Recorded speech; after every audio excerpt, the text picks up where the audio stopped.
기도드리겠습니다. 오늘 우리가 함께 나눈 하나님의 말씀은 구약성경 사무엘상 1장 1절로 2절까지의 말씀입니다. 구약성경 사무엘상 1장 1절로 2절 2절까지의 말씀, 우리 2절 말씀 같이 합독해서 읽겠습니다. 우리 1절부터 같이 읽겠습니다. 시작. 에브라임 산지 라마다임 소빔에 에브라임 사람 엘가나라 하는 사람이 있었으니 그는 여로함의 아들이요 엘리후의 손자요 도후의 증손이요 숲의 현손이더라. 그에게 두 아내가 있었으니 한 사람의 이름은 한나요 한 사람의 이름은 분인나라. 분인나에게는 자식이 있고 한나에게는 자식이 없었더라. 아멘. 오늘 읽은 이 2절 말씀을 가지고 허락하실 은혜라는 제목의 말씀을 같이 나누겠습니다. 우리가 지금 사무엘상 1장을 읽었는데 1절과 2절을 읽었는데, 여러분 재미나게도 사무엘서는 시작이 어떻게 되냐면 어떤 한 여인, 아이를 가질 수 없었던 한 여인의 불행으로 이 사무엘서가 시작되고 있습니다. 그죠? 우리가 잘 아는 것처럼 한나에 대한 이야기로 사무엘서가 시작이 되고 있는데, 이 아이를 가질 수 없는 한 여인의 이 불행한 삶을 시작으로 사무엘서가 이 시작이 되었다는 거예요. 그래서 2절 말씀에 보면 한 사람의 이름은 한나고 한 사람의 이름은 분인나인데, 분인나에게는 자식이 있었는데 한나에게는 자식이 없었다는 거예요. 이렇게 사무엘서가 시작이 되고 있습니다. 여러분, 이 엘가나라고 하는 사람에게는 두 아내가 있었는데 한 사람의 이름은 한나고 한 사람의 이름은 분인나인 거죠. 그래서 한 사람에게는 아이가 있었는데 한 사람 한나에게는 아이가 없었다는 거예요. 여러분, 이 두 여인의 이름을 좀 살펴보면 이름의 뜻이, 분인나는 이름의 뜻이 뭐냐면 진주, 보석, 이런 이름의 뜻이 있습니다. 여러분 좋죠? 여인에게 줄 수 있는 가장 아름다운 이름이잖아요. 너는 진주같이 보석같이 이렇게 자라거라.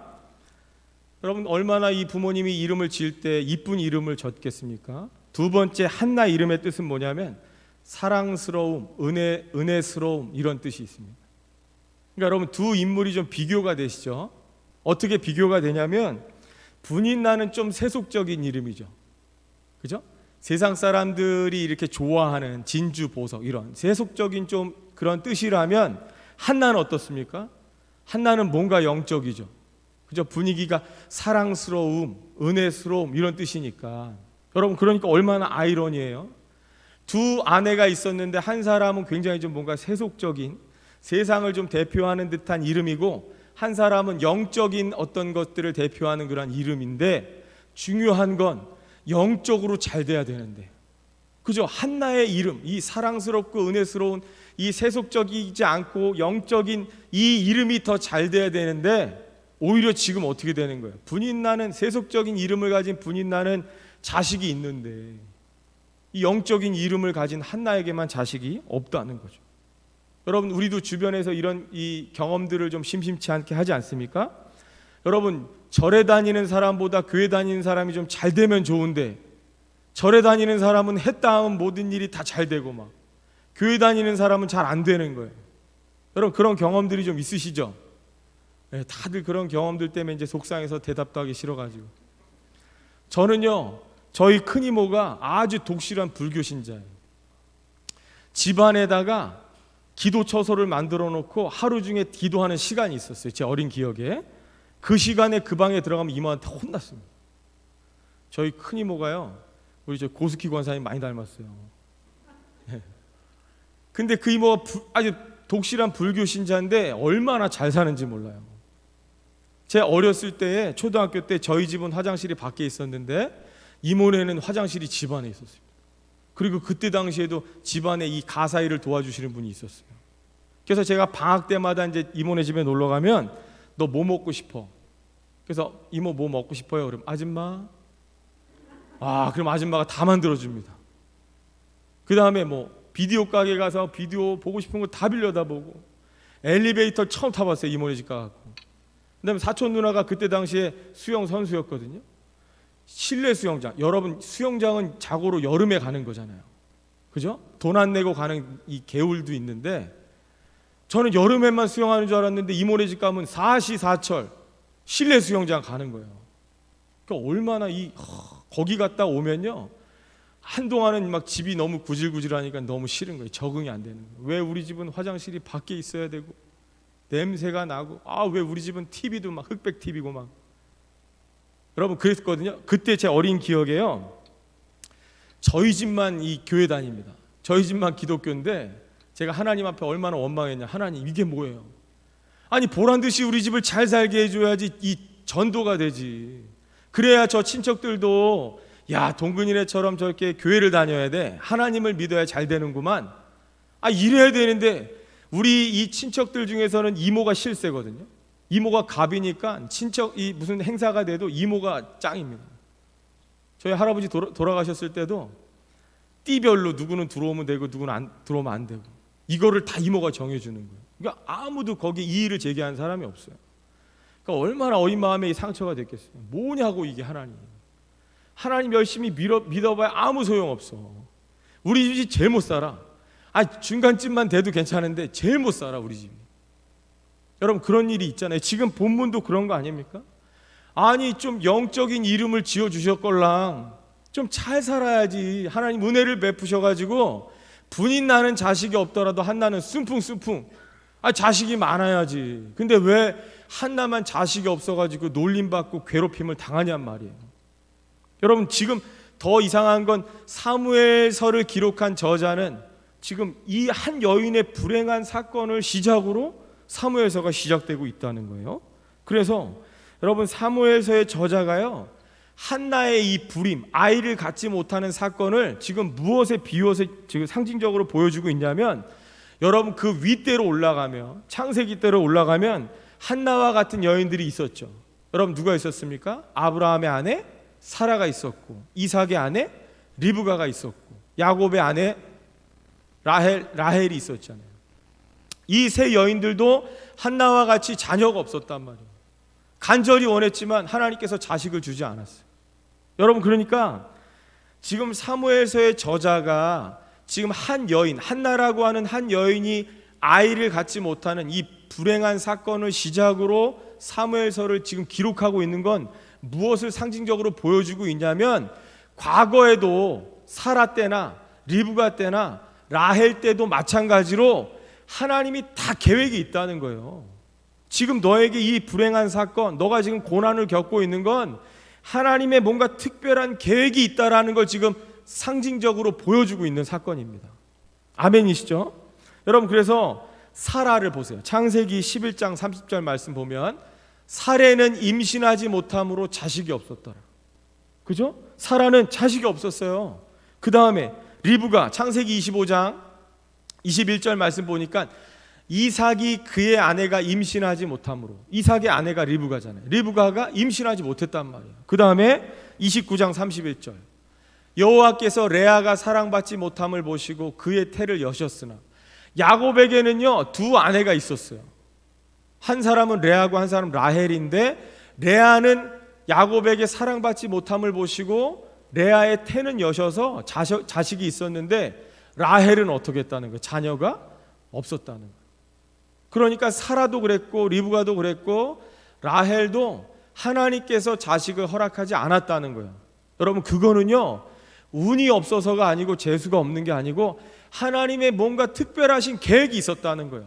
이와 마찬가지로 한나가 지금 불행한 여인처럼 보이지만, 자식이 없지만 하나님의 뭔가 특별한 계획이 있다라는 걸 보여주고 있는 겁니다. 여러분 그래서 사무엘서를 시작을 지금 한나의 이 불행한 사건으로 시작을 하고 있다는 걸 볼 수가 있는 거죠.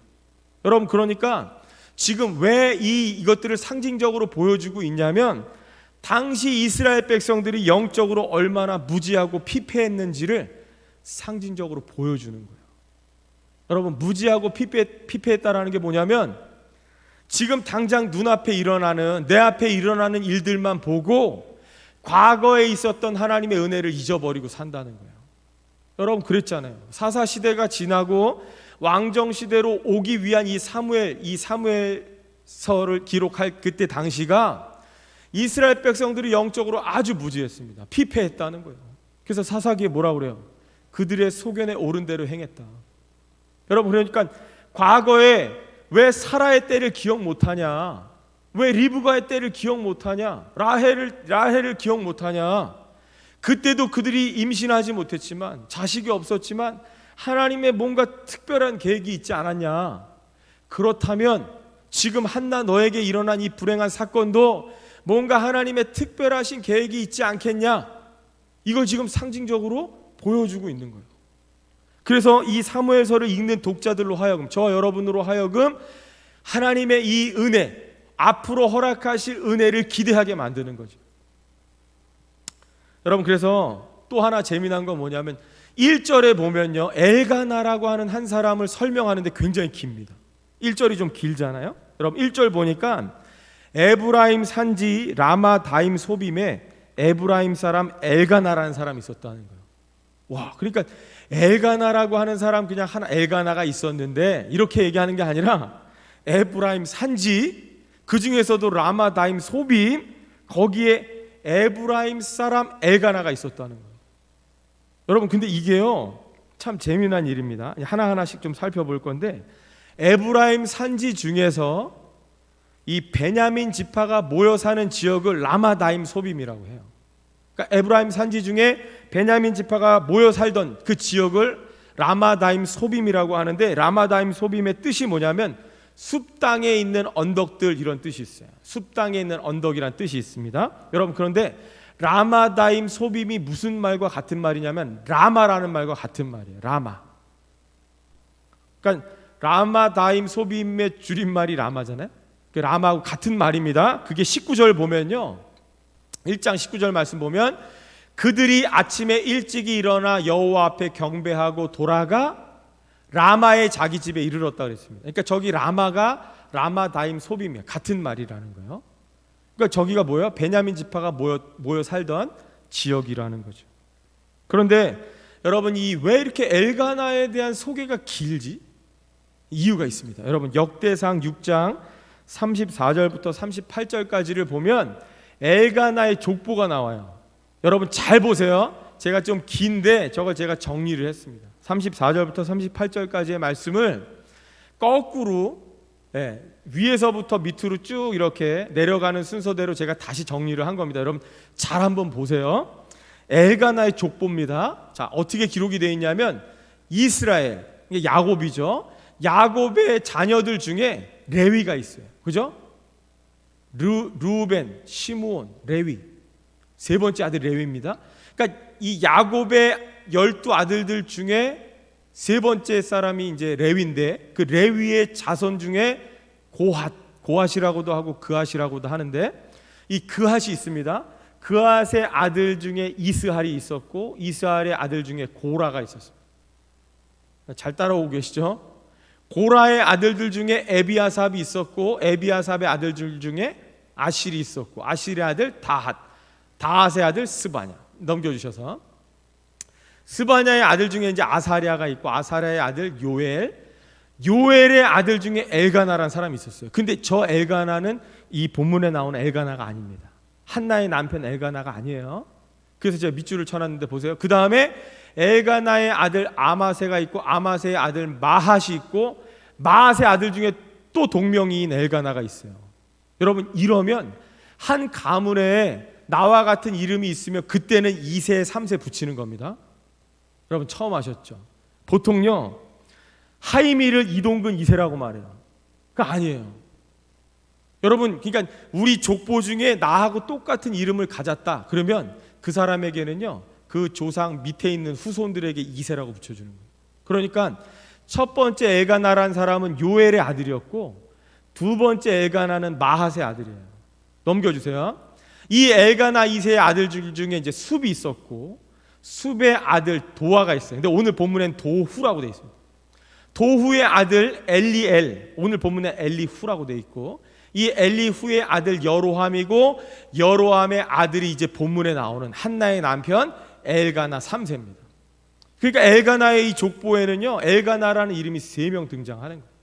그래서 오늘 본문에 등장하는 한나의 남편은 굳이 따지자면 엘가나 3세인 거예요. 여러분, 그 다음에 엘가나 3세의 아들은 우리가 잘 알다시피 한나를 통해 낳은 사무엘이 있습니다.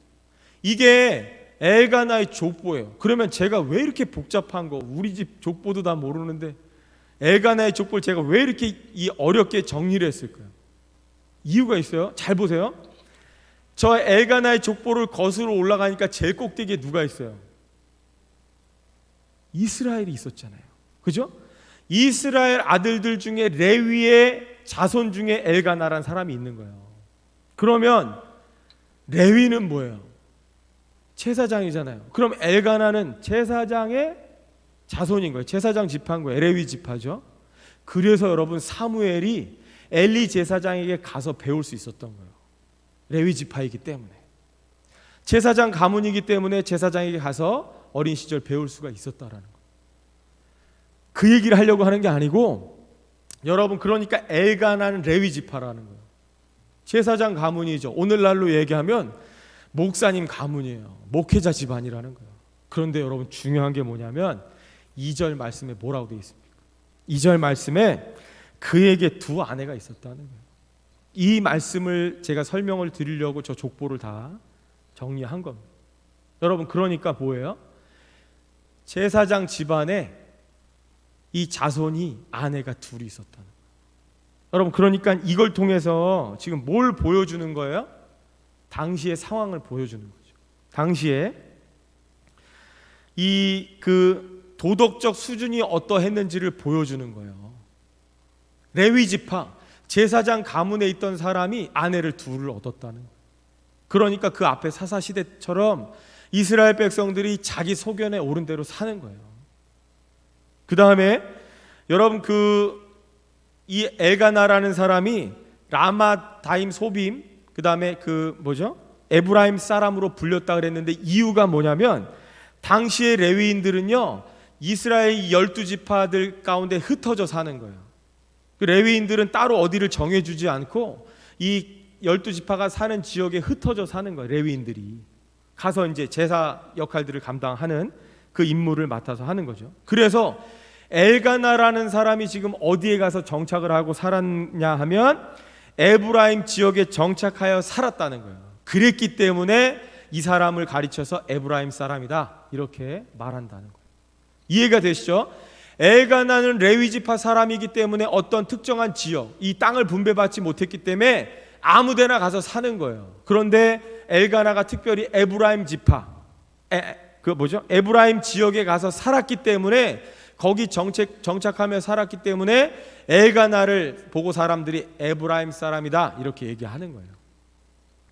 그런데 그 레위인이었던 이 엘가나에게 두 명의 부인이 있었다는 거죠.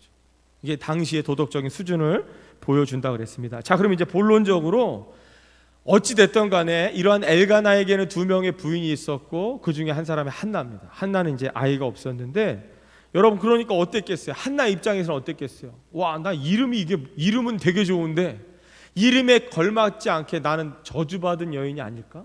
자식이 없으니까. 왜냐하면 여러분 당시에 이 고대 이스라엘에서는요 출산은 하나님이 주신 은혜의 증거로 봤다는 거예요. 그러니까 자식이 있으면 저 여인은 하나님이 저 여인을 축복했구나, 저 집안을 축복했구나라고 하는데 자식이 없으면 반대처럼 생각했다는 거예요. 저주받은 것처럼 생각을 했다는 거예요. 그거를 어떻게 알 수 있냐면 신명기 7장 14절 말씀 보니까 내가 복을 받음이 만민보다 훨씬 더하여 너희 중에 남녀와 너희의 짐승의 암수에 생육하지 못함이 없을 것이며, 그러니까 사람뿐만 아니라 짐승에게 이르기까지 생육하는 건 복이라는 거예요. 하나님이 주신 축복이라는 거예요. 그런데 반대로 창세기 20장 18절 말씀 보면 여호와께서 이왕에 아브라함의 아내 사라의 일로 아비멜렉의 집에 모든 태를 다지셨음이더라. 그러니까 여러분 이 여인의 태가 다친 건 뭐예요? 하나님이 주시는 저주예요, 저주. 그러니까 고대 이스라엘은, 과거 이스라엘은요 자식이 있고 없고가 하나님으로부터 축복을 받았느냐 저주를 받았느냐 이렇게 생각했다는 거예요. 그러니까 한나 입장에서는 난 자녀가 없어, 하나님이 마치 나의 태를 닫으신 것 같아, 나는 하나님으로부터 축복받지 못하고 저주받았다라고 생각하는 거예요. 그런데 많은 사람들이 이름을 한나라고 불러주는 거예요. 야 한나야 참 은혜스럽다 사랑스럽다. 그러면 뭐해? 는 자녀가 없어. 하나님으로부터 저주받은 것 같아. 이렇게 스스로의 어떤 그 자기감에 빠져 살지 않았겠어요? 얼마나 괴로웠겠어요. 그뿐만 아니죠. 그 또 다른 부인이었던 분인나가 엄청 괴롭히는 거예요. 약 올리는 거예요. 어머 언니 이거 자녀가 없지 막 이러면서 그냥 보기만 해도 막 약 오르고 그런 거죠. 여러분 그러니까 우리에게도요, 우리가 예수님을 믿고 신앙생활 하지만 우리에게 날마다 은혜만 있는 건 아니잖아요. 그죠? 여전히 우리 앞에 해결되지 않는 한나와 같은 괴로움이 있어요. 고난이 있고 고통이 있습니다. 여러분 그 고난 때문에 때때로 힘들기도 하고 슬프기도 하잖아요. 한나처럼 울기도 합니다. 여러분 그런데 중요한 건 뭐냐면 우리의 모든 괴로움과 슬픔과 고난이 다 누구 손에 있는 거예요?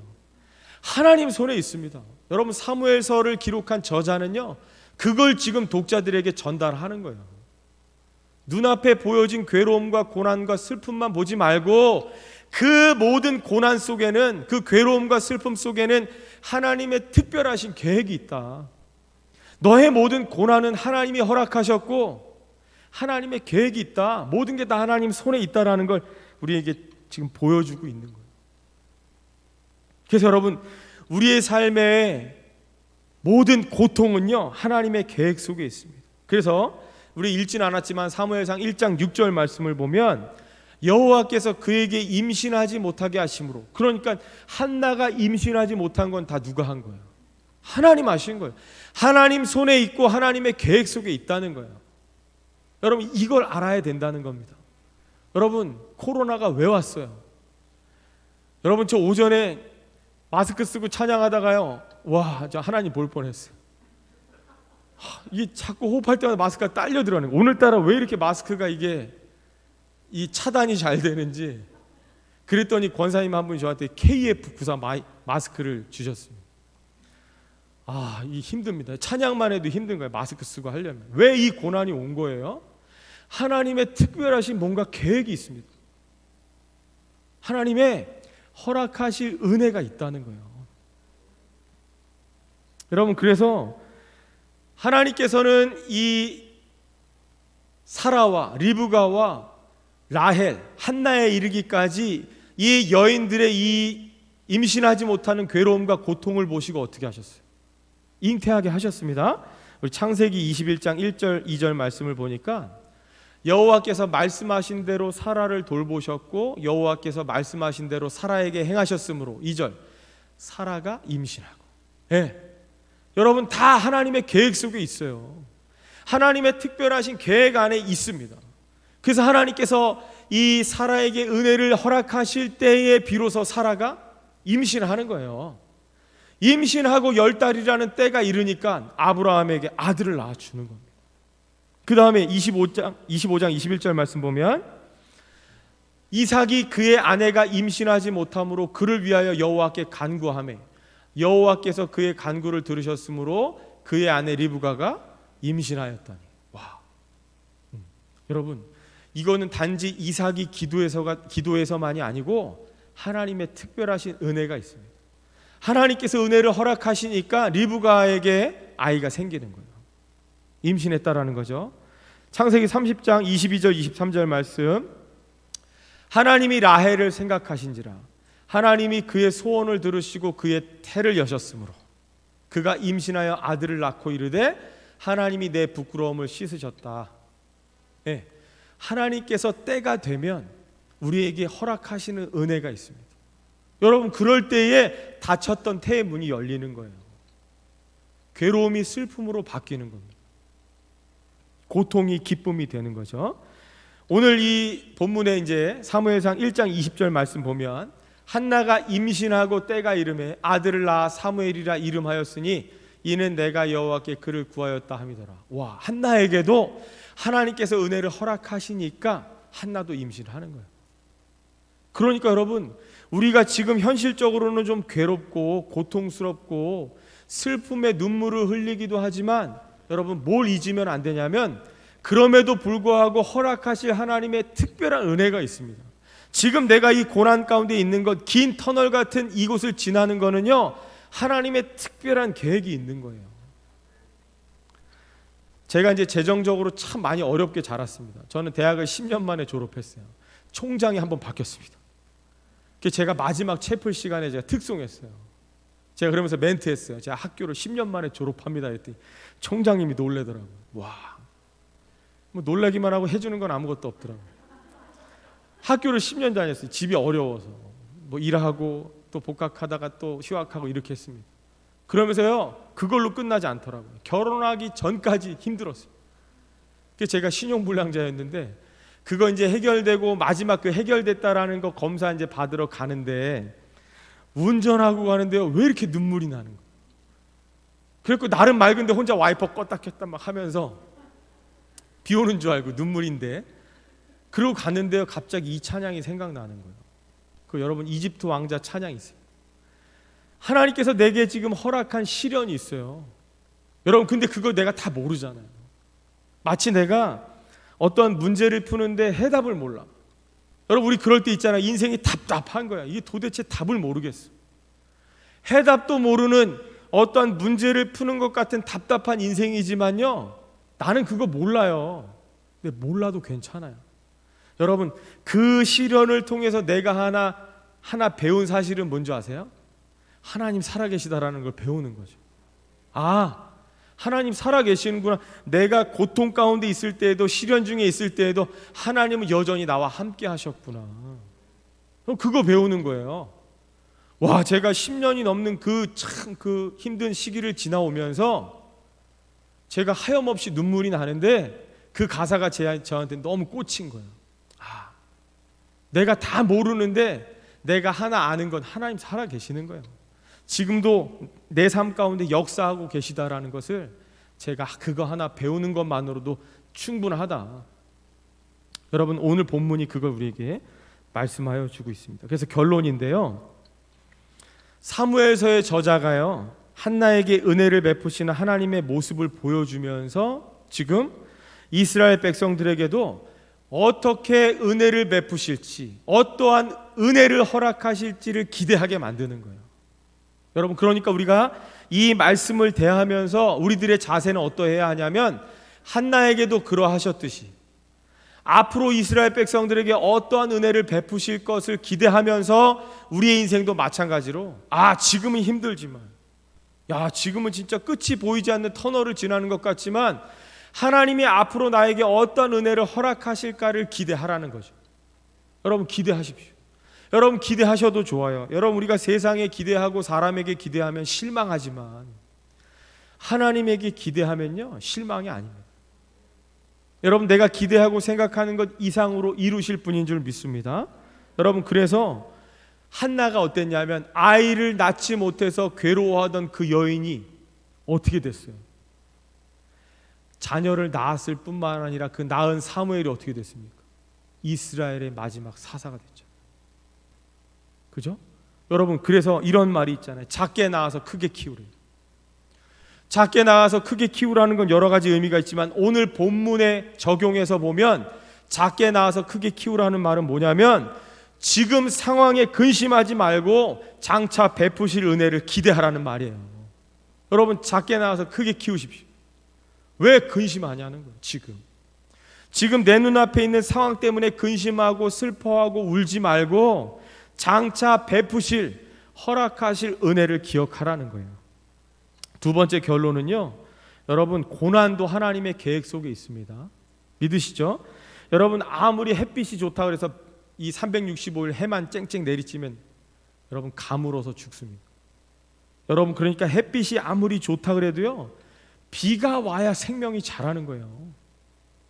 저희 아내가 이제 집에서 뭐 요리하고 물을 이렇게 이제 먹었는데, 무 꽁다리 있잖아요. 그 뒤에 그거를 잘랐는데 그거를 조그만 접시에다 올려놓고 이제 물을 줬어요.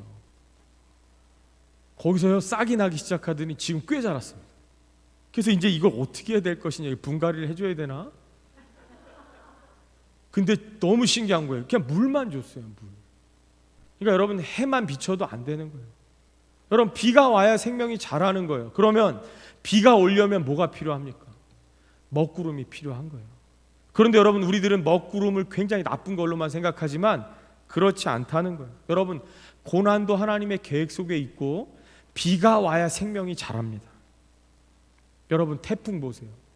태풍이 나쁜 걸로만 생각하지만, 피해만 생각하지만, 태풍이 불어줘야 저 태평양 바다를 휘저어서 바다 생태계가 돌아갈 거 아닙니까?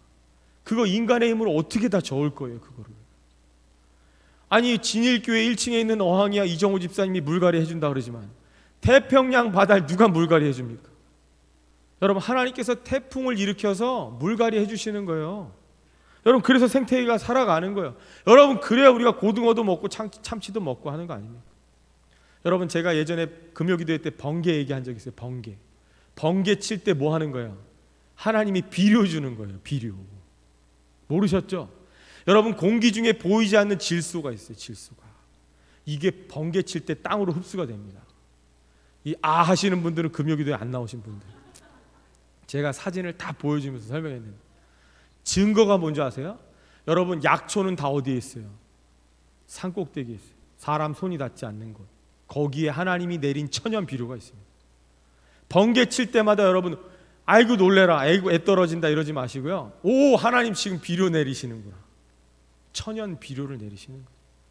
여러분, 그러니까 태풍도 다 쓸모가 있고요, 번개도 다 쓸모가 있고, 먹구름도 다 쓸모가 있어요. 다 하나님의 계획 속에 있는 거예요. 여러분, 왜 이렇게 사람들이 봄이 되면 벚꽃에 열광할까요? 왜 열광하는지 아세요? 제가 가만히 생각해 보니까요, 벚꽃이 빨리 지기 때문에 그래요. 여러분, 생각해 보세요. 벚꽃이 365일 조화처럼 있다고 생각해 봐요. 누가 열광합니까? 내일 나가도 볼 수 있는데, 아무 때 가도 볼 수 있는데. 근데 벚꽃은 시기가 있어요. 특별히 벚꽃은요, 이 비가 오면 쉽게 꽃잎이 집니다. 그래서 원래 오늘까지 저 석촌호수 폐쇄였는데 비 오고 나니까 개방해 버렸어요. 올 테면 와라. 벚꽃 다 떨어졌다는 거죠. 그러니까 비만 오면 벚꽃이 쉽게 지는 거예요. 그러니까 사람들이 벚꽃이 폈다 하면 열광하는 거예요. 빨리 가서 보고 싶은 거예요. 그걸 빨리 가서 지금 사진을 찍어놔야지 비 오면 늦는다는 거죠. 여러분, 그러니까 그래서 여러분, 벚꽃의 꽃말 중에 이런 말이 있어요. 인생의 덧없음. 인생이 덧없어요. 오늘 피었다가 내일 비 오면 지는 벚꽃과 같은 거예요. 여러분, 그래서 사람들이 벚꽃에 열광을 하는 거죠. 마지막 결론입니다. 여러분, 고난을 통해서요, 우리는 하나님의 역사하심을 경험하게 되어집니다. 맞죠? 여러분, 고난이 있어야 하나님의 역사를 경험할 수가 있어요. 여러분, 코로나 때문에 마스크 회사 대박 났잖아요. 옛날에 마스크 줘도 안 가졌어요. 그죠? 지금은요, 공짜로 주면요 막 집어가요.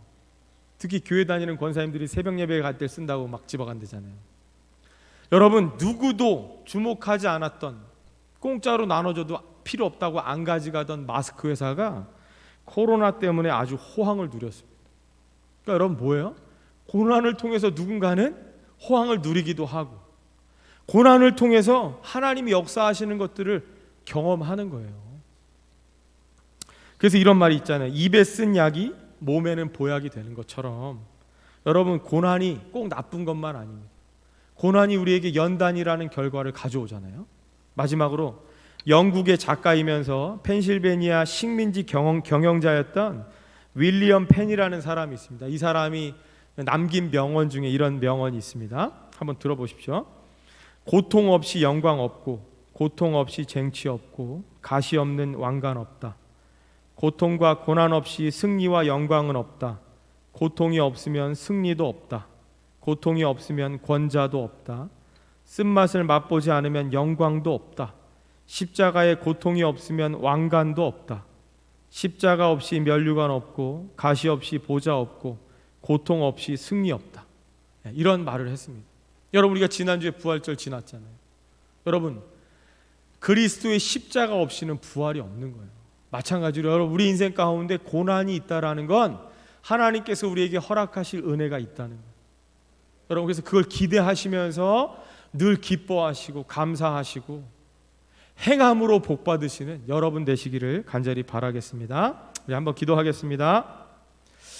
하나님, 감사합니다. 오늘 주시는 귀한 말씀 속에서 하나님, 아이를 갖지 못했던 불행하게만 보였던 한나의 인생 가운데 하나님의 허락하신 은혜가 사무엘이라는 이스라엘의 마지막 사사를 낳았습니다.